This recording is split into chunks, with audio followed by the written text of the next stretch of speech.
Welcome to the use of apostrophe with S in A series ಅನ್ನು ನೋಡಿದ್ದೆವು. Today we have to look at the B series. Now here you can form the possessive case. Yesterday also we have to form the possessive case discussed about that. But today also possessive case of a singular noun. Possessive case ಅಲ್ಲಿ ಏಕವಚನದಲ್ಲಿ ಇರತಕ್ಕಂಥ ನಾಮಪದಗಳನ್ನು ನೋಡ್ತಾ ಬಂದಾಗ that ends in S. ಆ ಒಂದು ಕೊನೆಯ ಅಕ್ಷರಿನ S ಇದ್ದಾಗ by adding an apostrophe alone apostrophe ಹಾಕ್ಬೇಕು. ಅಲೋನ್ ಒಂದೇ ಒಂದು ಅಪಾಸ್ಟ್ರಫಿ ಅಷ್ಟೇ ಹಾಕ್ಬೇಕು, ಅಥವಾ by adding an apostrophe and S ಎರಡನ್ನೂ ಹಾಕ್ಬಹುದು. ಬರೇ ಅಪಾಸ್ಟ್ರಫಿ ಹಾಕಿಬಿಟ್ರೆ ಸಾಕು, ಅಥವಾ ಅಪಾಸ್ಟ್ರಫಿ ವಿತ್ ಎಸ್ ಅನ್ನು ಹಾಕ ಬರುತ್ತೆ. ಒಂದು ಎಕ್ಸಾಂಪಲ್ ನೋಡಿ. ಈಗ ಬಸ್ ಇದೊಂದು ನಾಮಪದ. ಬಸ್ ಅನ್ನೋದು ಕೊನೆಯ ಅಕ್ಷರ ಏನಿದೆ ರೀ? ಎಸ್ ಇದೆ. ಕೊನೆಯ ಅಕ್ಷರ ಎಸ್ ಇದೆ. ಎಸ್ ಇದ್ದಾಗ ನಾವೇನ್ ಮಾಡ್ಬೇಕು? ಎಲೋನ್ ಅಪಾಸ್ಟ್ರಫಿ ಹಾಕಿದ್ರೆ ಸಾಕು, ಮುಗಿದೋಗುತ್ತೆ. ಅಥವಾ ನಾವು ಅಪಾಸ್ಟ್ರಫಿ ವಿತ್ ಎಸ್ ಹಾಕ್ತೀನಿ ಅಂತಂದ್ರೆ ನಡೆಯುತ್ತೆ. ಕೊನೆಯ ಅಕ್ಷರ ಎಸ್ ಇದ್ದಾಗ ಬಸ್ಸಸ್ ಅಂತ ನಾವು ಕರಿತೇವು. ಅಪಾಸ್ಟ್ರಫಿ ಹಾಕಿದ್ರೆ ಬಸ್ ಆಗುತ್ತೆ, ಎಸ್ ಹಾಕಿದ್ರೆ ಬಸ್ಸಸ್ ಅಂತ ನಾವು ಕರಿತೇವು. ಇವೆರಡೂನು ಹಾಕ್ಬಹುದು. ಸೊ ಈ ರೂಲ್ ಅನ್ನ ಪರ್ಫೆಕ್ಟ್ ಆಗಿ ಮೈಂಡ್ ಅಲ್ಲಿ ತಲೆಗೆ ಇಟ್ಕೊಳ್ರಿ. ಲೆಟ್ಸ್ ಸೇ ನಾವು ಸೆಂಟೆನ್ಸ್ ದ ಬಸ್ಸಸ್ ನಾನು ಇಲ್ಲಿ ಏನ್ ಮಾಡಿದೆ? ಎಸ್ ಎಸ್ ಹಾಕಿದೆ, ಅಂದ್ರೆ ಎಸ್ ಅಪಾಸ್ಟ್ರಫಿ ಎಸ್ ಅನ್ನ ಕೊಟ್ಟೆ. The bus's seats are very comfortable. ಬಸ್ಸಿನ ಆಸನಗಳು ತುಂಬಾ ಆರಾಮದಾಯಕವಾಗಿದೆ. ಅದೇ ತರ ನೆಕ್ಸ್ಟ್ ಎಕ್ಸಾಂಪಲ್ ನೋಡೋಣ. The film crew accidentally crushed the platypus's eggs ಅಂತ ನಾವು ಹೇಳ್ತೇವೆ. ನಾವು ನೋಡಿ ಬಸ್ ಅನ್ನ ನೋಡಿದೀವಿ ಆಗ್ಲೇ, ಬಸ್ಸಸ್ ಅಂತ ಹೇಳ್ತೇವೆ. ಈ ಎಸ್ ತೆಗೆದ್ರು ನಡೆಯುತ್ತೆ, ಅಪಾಸ್ಟ್ರಫಿ ಮಾತ್ರ ಇರಬೇಕು. The bus seats are very comfortable with the apostrophe S or only apostrophe, ಎರಡರಲ್ಲಿ ಒಂದು ಇರಲೇಬೇಕು. ಅದೇ ತರ ನೋಡಿ, the film crew accidentally crushed the platypus's eggs ಅಂತ ನಾವು ಹೇಳ್ತೇವೆ. ಚಿತ್ರತಂಡ ಅಕಸ್ಮಿಕವಾಗಿ ಪ್ಲಾಟಿಪಸ್ಸನ ಮೊಟ್ಟೆಗಳನ್ನು ಪುಡಿ ಪುಡಿ ಮಾಡಿದೆ ಅಂತ ನಾವು ಹೇಳ್ತೇವೆ. ನೋಡಿ, ಪ್ಲಾಟಿಪಸ್ ಅನ್ನೋದು ಒಂದು ನಾಮಪದ ಆಗಿದೆ, ಹೌದಾ? ಆದ್ರೆ ನಾವ್ ಇಲ್ಲೇನ್ ಮಾಡ್ಬೇಕು? Apostrophe S. ಅದೇ ತರ ನಾವ್ ಹಿಂಗೂ ಬರೀಬಹುದು, ಪ್ಲಾಟಿಪಸ್ ಅಂತೇಳಿ ಅಪಾಸ್ಟ್ರಫಿ ಎಸ್, ಅಪಾಸ್ಟ್ರಫಿ ಅಷ್ಟೇ ಕೊಟ್ರೆ ಸಾಕು. ಹೀಗೂ ನಾವು ಬರೀತೇವೆ. ಇದು ಬಿ ಬಂತು ಎಕ್ಸಾಂಪಲ್ ಆಗಿದೆ. ನೆಕ್ಸ್ಟ್ ಹೋಗೋಣ. ಸಿ ಬಂತು. Let us see now here you can form the possessive case. ಇಲ್ಲಿ ಕೂಡ ಪೊಸೆಸಿವ್ ಕೇಸ್ ಅಲ್ಲಿ ಇರ್ತೇವೆ. ಯಾವ್ದ್ರಾಗ? ಪ್ಲೂರಲ್ ಅಲ್ಲಿ ನಾವು ನೋಡ್ತಾ ಇರ್ತೇವೆ. ಅಂದ್ರೆ ಬಹುವಚನ ನಾಮಪದಗಳ ಮಾತ್ರ ಪ್ಲೂರಲ್ ಅಲ್ಲಿ ನೋಡ್ತೇವೆ. ಬಟ್ ನಾವ್ ಇಲ್ಲಿ ನೋಡೋಣ, that does not end in S. ಕೊನೆಯ ಅಕ್ಷರ ಎಸ್ ಪ್ರತ್ಯಯ ಇರೋದಿಲ್ಲ ಆ ನಾಮಪದಕ್ಕೆ. ಆ ಇರೋಲ್ಲ ತಂದಾಗ ಬೈ ಆಡಿಂಗ್ ಆನ್ ನಾವ್ ಏನೇನ್ ಹಾಕ್ಬೇಕು? ಅಪಾಸ್ಟ್ರಫಿ ಅಂಡ್ ಎಸ್ ಎರಡು ಹಚ್ಬೇಕು. ಅಪಾಸ್ಟ್ರಫಿ ಮಸ್ತ್ ಎಸ್ ಅನ್ನು ಎರಡು ಹಚ್ಬೇಕಾಗಿರ್ತಕ್ಕಂಥದ್ದು. ಅವಾಗ ನೋಡಿ, the childrens. Let us see ನಾವು ಲಾಸ್ಟ್ ಸಿಂಗುಲರ್ ಅಂಡ್ ಪ್ಲೂರಲ್ ಅಲ್ಲಿ ನೋಡಿದಾಗ ಚೈಲ್ಡ್ ಚಿಲ್ಡ್ರನ್ ಅಂತ ಹೇಳ್ತೀವ್ರಿ. ಚೈಲ್ಡ್ ಚಿಲ್ಡ್ರನ್ ನೋಡಿ, ಸಿಂಗುಲರ್ ಚೈಲ್ಡ್ ಆದ್ರೆ ಚಿಲ್ಡ್ರನ್ ಏನಾಗತ್ತೆ? ಪ್ಲೂರಲ್ ಆಗತ್ತೆ, ಏಕವಚನ ಬಹುವಚನ. ಆದರೆ ಮಕ್ಕಳ ಅಂತ ನಾವು ಹೇಳ್ಬೇಕಪ್ಪ ಅಂತಂದ್ರೆ ನಾವು ಅಪಾಸ್ಟ್ರಫಿ ಎಸ್ ಹಚ್ಚಲೇಬೇಕು. ನೋಡಿ, ಚಿಲ್ಡ್ರನ್ ಅನ್ನೋ ಪದಕ್ಕೆ ಕೊನೆಯ ಅಕ್ಷರ ಏನು ಬಂದಿದೆ? ಎಸ್ ಇಲ್ಲ. ಇಂಥವುಗಳು ಏನಾದ್ರು ಬಂದಾಗ ನಾವೇನ್ ಮಾಡ್ಬೇಕ್ರಿ? ಎಸ್ ಅಪಾಸ್ಟ್ರಫಿ ಎಸ್ ಪ್ರತ್ಯಯನ ಹಚ್ಚಬೇಕು. The children's books were scattered on the floor the porch ಅಂತ ನಾವು ಹೇಳ್ತೀವಿ. ಅಂದರೆ ಮಕ್ಕಳು ಪುಸ್ತಕಗಳು ವರಾಂಡದ ನೆಲದ ಮೇಲೆ ಹರಡಿಕೊಂಡಿವೆ ಅಂತ ನಾವು ಹೇಳ್ತೇವೆ. ಅದೇ ತರ ನೋಡಿ, the men's cricket team will play as soon as the women's. ಇಲ್ಲಿ ಮೆನ್ಸ್ ಬಂತು, ಇಲ್ಲಿ ಕೂಡ ನಾವು ಅಪಾಸ್ಟ್ರಫಿ ಹಾಕ್ತೇವೆ. ಅಪಾಸ್ಟ್ರಫಿ ಮತ್ತು ಎಸ್. ಇಲ್ಲಿ ಕೂಡ ನಾಮಪದ ವುಮೆನ್ಸ್ ಬಂತು, ಇಲ್ಲಿ ಕೂಡ ಅಪಾಸ್ಟ್ರಫಿ ಎಸ್ ಹಾಕ್ತೇವೆ. ಟೀಮ್ ಈಸ್ ಫಿನಿಶ್ಡ್ ಅಂತೇವೆ. ನಾವು ಈ ತರ ಎಫಾಸ್ಟಪಿಗಳನ್ನ ಹಾಕ್ತಾ ಹೋಗ್ತೇವೆ. ಕೊನೆಯ ಅಕ್ಷರ ಎಸ್ ಇಲ್ಲದೆ ಇದ್ದಾಗ ನಾವು ಎಫಾಸ್ಟಪಿ ಎಸ್ ಅನ್ನ ಹಾಕ್ಬೇಕು ನಾಮಪದಗಳಿಗೆ. ನೋಡ್ರಿ, ಮಹಿಳಾ ತಂಡವು ಆಟ ಮುಗಿದ ಮಹಿಳಾ ತಂಡದ ಆಟ ಮುಗಿದ ಮೇಲೆ ತಕ್ಷಣ ಪುರುಷರ ಕ್ರಿಕೆಟ್ ತಂಡವು ಏನ್ ಮಾಡ್ತದೆ, ಆಟವನ್ನು ಆಡುತ್ತದೆ ಅಂತ ಇದರ ಅರ್ಥ ಹೇಳ್ತಾ ಇದೆ. ಮಹಿಳಾ ತಂಡದ ಆಟ ಮುಗಿದ ಮೇಲೆ ಪುರುಷರ ಕ್ರಿಕೆಟ್ ತಂಡ ಆಟವು ತಕ್ಷಣದಲ್ಲಿ ಆಡುತ್ತಾರೆ ಅಂತ ನಾವು ಹೇಳ್ತೀವಿ. ಸಿರೀಸು ಡಿ, ನಾವಿಲ್ಲಿ ಏನ್ ಮಾಡೋಣಪ್ಪ ಅಂತಂದ್ರೆ, possessive case of a plural noun ಇದ್ದಾಗ that does end in s. Possessive case plural form ಅಲ್ಲಿ ಇದ್ದಾಗ, ಪ್ಲೂರಲ್ ಫಾರ್ಮ್ ನೌನ್ಗಳೇ ಇದ್ದಾಗ ಕೊನೆಯ ಅಕ್ಷರ ಎಸ್ ಇದ್ದರೆ by adding on only apostrophe. ನಾನು ಫಸ್ಟ್ ಬಿ ಎಕ್ಸಾಂಪಲ್ ಅಲ್ಲಿ ಹೇಳಿದ್ದೆ, ಕೊನೆಯ ಅಕ್ಷರ ಎಸ್ ಬಂದಾಗ ಎಫಾಸ್ಟಪಿ ವಿತ್ ಎಸ್ ನ ಹಾಕ್ತೇವೆ, ವಿದೌಟ್ ಎಫಾಸ್ಟಪಿನೂ ಹಾಕ್ತೇವೆ, ವಿದೌಟ್ ಎಸ್ ಅಂತ ನಾನು ಹೇಳಿದ್ದೆ. ಅದನ್ನೇ ಈಗ ಮತ್ತೆ ರಿಪೀಟೆಡ್ ಮಾಡ್ತಾ ಇದ್ದೀನಿ. ಸೊ ಇದನ್ನ ಸಪರೇಟ್ ಆಗಿ ನಾನು ತಗೊಂಡಿದ್ದೀನಿ. ನೋಡಿ, the concrete was interrupted by the dogs. ನೋಡಿ, ಕೊನೆಯ ಅಕ್ಷರ ಎಸ್ ಬಂದಿದೆ, ಕಂಪಲ್ಸರಿ ಎಫಾಸ್ಟಪಿ ಹಾಕ್ಬೇಕು. Dogs barking and the babies, ಇಲ್ಲಿ ಕೂಡ ನೋಡಿ ಕೊನೆಯ ಅಕ್ಷರ ಎಸ್ ಬಂದಿದೆ, ಎಫಾಸ್ಟಪಿ. ಬೇಬೀಸ್ ಸ್ಪೆಲ್ಲಿಂಗ್ ಅಂತ ನಾನು ಹೇಳ್ತೀನಿ.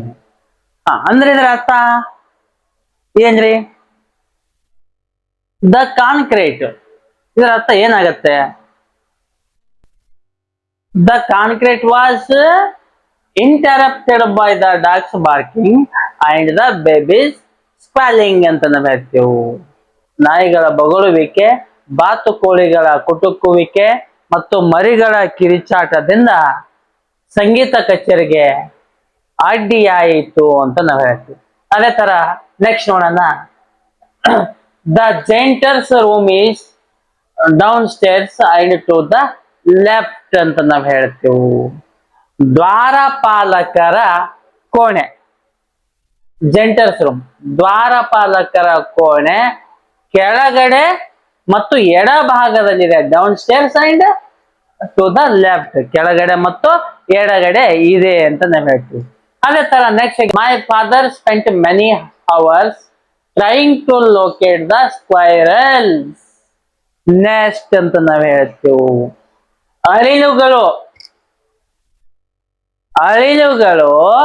ಗೂಡನ್ನು ಪತ್ತೆ ಹಚ್ಚಲು, ಟ್ರೈಂಗ್ ಟು ಲೊಕೇಟ್, ಗೂಡನ್ನು ಪತ್ತೆ ಹಚ್ಚಲು ತನ್ನ ತಂದೆ, ಮೈ ಫಾದರ್, ನನ್ನ ತಂದೆ ಹಲವು ಗಂಟೆಗಳ ಕಾಲ ಕಳೆದರು. ಅಳಿಲುಗಳು ಗೂಡನ್ನು ಪತ್ತೆ ಹಚ್ಚಲು ತನ್ನ ತಂದೆ ಹಲವು ಗಂಟೆಗಳ ಕಾಲ ಕಳೆದರು. ನೋಡಿ, ನೆಕ್ಸ್ಟ್ ಒಂದು ಈ ಒಂದು ತಗೋಣ. ಇಲ್ಲಿ do not use the apostrophe. ಇಲ್ಲಿ ಅಪಾಸ್ಟ್ರಫಿಯನ್ನು ನಾವು ಬಳಸಬಾರ್ದು ವಿತ್ ದ ಪೊಸೆಸಿವ್ ಪ್ರನೌನ್. ಎಲ್ಲಿ ಬಳಸಬಾರ್ದು ಅಂದ್ರೆ ಪೊಸೆಸಿವ್ ನೌನ್ ಅಲ್ಲಿ ನಾವು ಬಳಸೋದನ್ನ ನೋಡಿದೀವಿ. ಆದರೆ ಪೊಸೆಸಿವ್ ಪ್ರನೌನ್ ಅಲ್ಲಿ ನಾವು ಅಪಾಸ್ಟ್ರಫೀಸ್ ಅನ್ನ ಬಳಸಬಾರದು. ಯಾಕಂದ್ರೆ ಪೊಸೆಸಿವ್ ಪ್ರನೌನ್ ಅಲ್ಲಿ ಕೊನೆಯ ಅಕ್ಷರ ಎಷ್ಟು ಬಂದಿದೆ ಸರ್, ನೀವು ಎಪಾಸ್ಟ್ರಫಿ ಮತ್ತು ಎಪಾಸ್ಟ್ರಫಿ ಎಸ್ ಹಾಕ್ಬೋದು ಅಂತ ಅನ್ಬೋದು, ಆದ್ರೆ ಹಾಕಕ್ ಬರಲ್ಲ. ಪೊಸೆಸಿವ್ ಪ್ರನೌನ್ ಆಗಿರ್ತಕ್ಕಂಥದ್ದು. ಆ ಪೊಸೆಸಿವ್ ಪ್ರನೌನ್ ಯಾವ್ದಾಗಿ ಹೀಸ್, ಹರ್ಸ್, ಇವರ್ಸ್, ಮೈನ್ ಇದೆಲ್ಲ ಹಾಕಕ್ ಬರೋಲ್ಲ. ಅದೇ ತರ ಇವರ್ಸ್ ಆಗಿರ್ಬೋದು, ಅವರ್ಸ್, ಹೀಗೆ ನಾವು ಪೊಸೆಸಿವ್ ಪ್ರನೌನ್ ಅಲ್ಲಿ ಎಪಾಸ್ಟ್ರಫಿಯನ್ನ ಹಾಕಕ್ ಬರೋದಿಲ್ಲ. ನೆಕ್ಸ್ಟ್ ನೋಡೋಣ, use apostrophe with the last word. ಕೊನೆಯ ಅಕ್ಷರಗೆ ಎಪಾಸ್ಟ್ರಫಿಯನ್ನು ನಾವು ಬಳಸಬೇಕು. ನಾವಿಲ್ಲಿ ನೋಡ್ತಾ ಬರೋಣ. ನೆಕ್ಸ್ಟ್ ಎಫ್ ಒನ್ ಎಕ್ಸಾಂಪಲ್ ಅಲ್ಲಿ, ಎಫ್ ಸೀರೀಸ್ ಅಲ್ಲಿ ನೋಡ್ತಾ ಹೋಗೋಣ. ನೋಡಿ, ಗವರ್ನರ್ ಜನರಲ್ಸ್ ಇನ್ಸ್ಟ್ರಕ್ಷನ್ಸ್ ಅಂತ ನಾನು ಹೇಳ್ತೀನಿ. ಗವರ್ನರ್ ಜನರಲ್ಸ್, ನೋಡಿ ಗವರ್ನರ್ ಜನರಲ್ಸ್ ಇಲ್ಲಿ ಬಂದಾಗ ಜನರಲ್ಸ್, ಗವರ್ನರ್ ಜನರಲ್ಸ್ ಅಂತ ಬಂದ್ರು ಈ ಒಂದು ನಾಮಪದಕ್ಕೆ ಇಲ್ಲಿ ಏನ್ ಮಾಡ್ಬೇಕ್ರಿ, ಎಪಾಸ್ಟ್ರಫಿ ವಿತ್ ಎಸ್ ಅನ್ನ ಹಾಕ್ಬೇಕಾಗತ್ತೆ. ಇನ್ಸ್ಟ್ರಕ್ಷನ್ಸ್ ಇದಕ್ಕೆ ಹಾಕಕ್ ಬರಲ್ಲ, ಇದು ನಾಮಪದ ಅಲ್ಲ.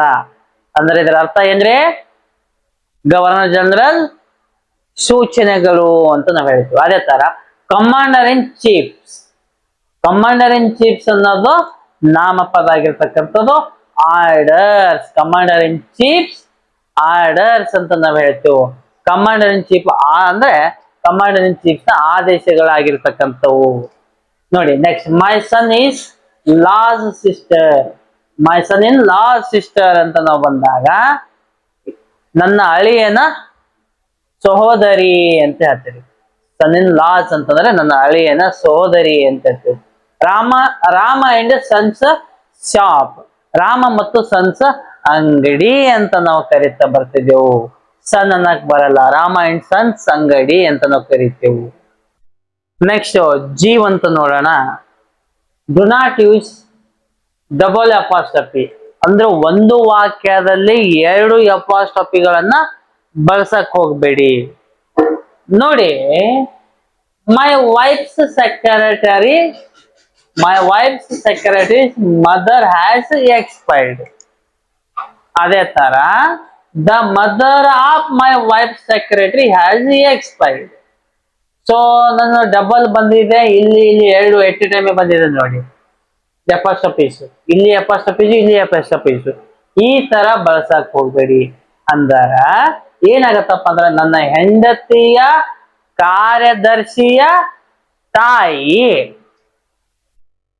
Has expired, ಸತ್ತಿದ್ದಾರೆ. ಕನ್ನಡ 2 ಒಂದೇ ಆಗತ್ತೆ. ಆದ್ರೆ ಡಬಲ್ ಅಪಾಸ್ಟ್ರಫೀಸ್ ಬರ್ದೇವಲ್ಲ, ಇದು ತಪ್ಪು. ಇವು ಏನಾಗಿರುತ್ತೆ, ಈ ಸೆಂಟೆನ್ಸ್ ರಾಂಗ್ ಆಗಿರ್ತಕ್ಕಂಥದ್ದು. ನಾವ್ ಈ ತರ ಡಬಲ್ ಅಪಾಸ್ಟ್ರಫೀಸ್ ಅನ್ನ ಬರಿಬಾರ್ದು, ಹೀಗೆ ಬರಿಬೇಕು. The mother of my wives, the mother of my wife's secretary. ನೋಡಿ, ಇದರ ಅರ್ಥ ಇಲ್ಲಿಗೆ ಬಂತು. ಮೈ ವೈಫ್ ಸೆಕ್ರೆಟರಿ ಹ್ಯಾಸ್ ಎಕ್ಸ್ಪೈರ್ಡ್, ಇದನ್ನ ರೈಟ್ ಆನ್ಸರ್ ಆಗಿರ್ತಕ್ಕಂಥದ್ದು. ನೆಕ್ಸ್ಟ್ ಎಚ್ ಸಿರೀಸ್ ಅಲ್ಲಿ ಹೋಗೋಣ. This is last one apostrophe rule. Let us say now here apostrophe with s, apostrophe with s is used with ಎಲ್ಲಿ ಬಳಸಬೇಕು, apostrophe with s ಅನ್ನ ಬಳಸಬೇಕು. ಎಲ್ಲಿ ಬಳಸಬೇಕಪ್ಪ ಅಂದ್ರೆ anybody, nobody, everybody, somebody, anyone, no one, everyone. ಇಲ್ಲಿ ನಾವೆಲ್ಲ ಏನ್ ಮಾಡ್ತೇವ್ರಿ, apostrophe ಮತ್ತು ವಿತ್ ಎಸ್ ಅನ್ನ ಬಳಸ್ತಾ ಬರ್ತೇವೆ. ನೋಡಿ, every one concern is no one concern ಅಂತ ಹೇಳ್ತೀನಿ. ಅಂದ್ರೆ ಈ ತರ ಬರಿಬೇಕು. ಅಂದ್ರೆ every one's is no one's ಅಂತ ನಾವು ಹೇಳ್ತೇವೆ. Every one concerns is no one concern. ಎಲ್ಲರ ಕಾಳಜಿ ಯಾರ ಕಾಳಜಿಯೂ ಅಲ್ಲ ಅಂತ ನಾವು ಹೇಳ್ತೀವಿ. ಎಲ್ಲರ ಕಾಳಜಿ ಯಾರ ಕಾಳಜಿಯೂ ಅಲ್ಲ. Every one concern is no one concern ಅಂತ ನಾವು ಹೇಳ್ತೇವೆ. ಅದೇ ತರ ನೋಡೋಣ, ಎವ್ರಿಬಡಿ ಬಿಸ್ನೆಸ್. ಎವ್ರಿಬಡಿ ಅಂದ್ರೆ ನಾವೇನ್ ಮಾಡ್ಬೇಕು, ಕಂಪಲ್ಸರಿ ಅಪಾಸ್ಟ್ರಫೀಸ್ ಅನ್ನ ಹಾಕ್ಬೇಕು. Apostrophes S. Everybody's business is nobody's business ಅಂತ ಬರೆದ್ರೆ ಇದು ಕರೆಕ್ಟ್ ಆಗಿರ್ತಕ್ಕಂಥದ್ದು. ಅಂದ್ರೆ ಪ್ರತಿಯೊಬ್ಬರ ವ್ಯವಹಾರವು ಯಾರ ವ್ಯವಹಾರವೂ ಅಲ್ಲ ಅಂತ ನಾವು ಹೇಳ್ತೇವೆ. ಸೊ ಒಂದು ನೋಟೆಡ್ ಪಾಯಿಂಟ್ ಅನ್ನು ಹೋಗೋಣ. ನಾವೆಲ್ಲ ಎ ಇಂದ ಎಚ್ ವರೆಗೂ ಎಕ್ಸಾಂಪಲ್ ಗಳನ್ನ, ಸಿರೀಸ್ ಗಳನ್ನ ನೋಡ್ತೇವೆ. ಸೊ ಪ್ರತಿಯೊಂದರ ಬಗ್ಗೆ ತಿಳ್ಕೊಂಡೆವು. ಆದರೆ ಎಲ್ಸ್ ಎಂಬ ಒಂದು ಪದ ಬಂದಿದೆ ಅಂತ ಅಂದಾಗ, ಎಲ್ಸ್ ಎಂಬ ಒಂದು ಪದನ ಬಂದಿದೆ, ಬಳಸಿದ್ದಾರೆ, ನಾವು ಅವಾಗ ಅಪಾಸ್ಟ್ರಫಿ ಎಸ್ ಅನ್ನ ಬಳಸಬೇಕು. ಎಲ್ಸ್ ನ ಪದಕ್ಕೆ ಏನ್ ಬಳಸ್ಬೇಕ್ರಿ, ಅಪಾಸ್ಟ್ರಫಿ ಎಸ್ ಪದವನ್ನ ನಾವು ಬಳಸ್ತಾ ಬರಬೇಕು. ಅಪಾಸ್ಟ್ರಫಿ ವಿತ್ ಎಸ್, ಎಲ್ಸಸ್ ಅಂತ ನಾವು ಹೇಳ್ತೇವೆ.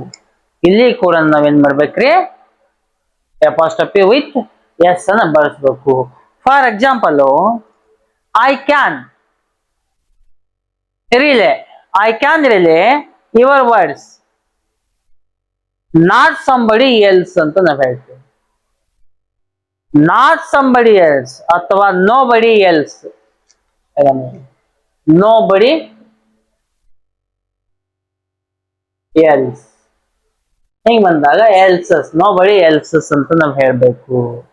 ಅಂದ್ರೆ ನಾನು ನಿಮ್ಮ ಆದೇಶಗಳನ್ನು ಪಾಲಿಸುತ್ತೇನೆ, ಬೇರೆಯವರ ಆದೇಶಗಳನ್ನು ಪಾಲಿಸುವುದಿಲ್ಲ.